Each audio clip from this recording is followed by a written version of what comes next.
$80 billion.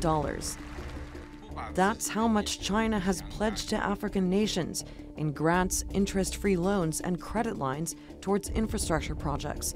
A welcome announcement for more than 50 African leaders meeting in Beijing.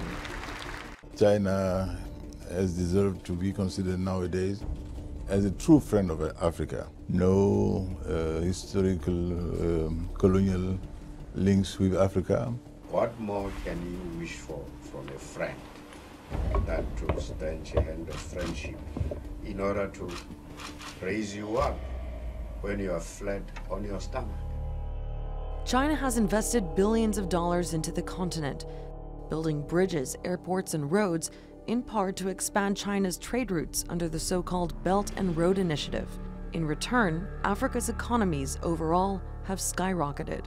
A lot of African countries are now doing much better than they were previously, and the growth rates have improved a lot in Africa compared with what they were 10 or 15 years ago. And I think that China has been perhaps the most important catalyst for this change. But skeptics have also raised concern about Beijing's ambitions to spread its influence and soft power. China's president addressed that fear head-on. 既不干预非洲国家探索符合国情的发展道路，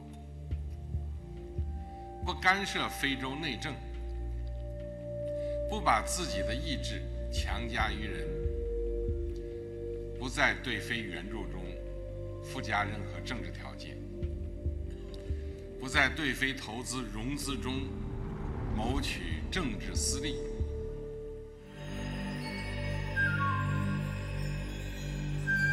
According to data from Johns Hopkins University, China loaned around $125 billion to the continent between 2000 and 2016. It's led to high debt in countries like Djibouti, Congo, and Zambia. Zambia, for instance, has a GDP of $19.5 billion and owes $6 billion to China. Critics like the U.S. say the huge loans create dependency.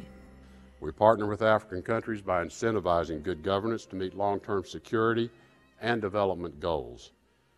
This stands in stark contrast to China's approach, which encourages dependency, using opaque contracts, predatory loan practices, and corrupt deals that mire nations in debt and undercut their sovereignty. One example is the Gauge Railway in Kenya, which was built and financed by China to connect the capital Nairobi with Mombasa. Critics say instead of funding the refurbishment of the existing line, the construction of a new one cost $3 billion, 3 times as much as the industry standard. Others say there is plenty of Chinese investment, but not enough trade. Nigeria imports 25% of its trade from China, but exports minimally or nothing to China. It's a one-sided relationship, and we need to address the balance. Despite reservations about the viability of China and Africa's economic partnership, some African leaders say the choice was theirs to make, and that Western fears might be a case of sour grapes. Sandra Gathmann, The Newsmakers.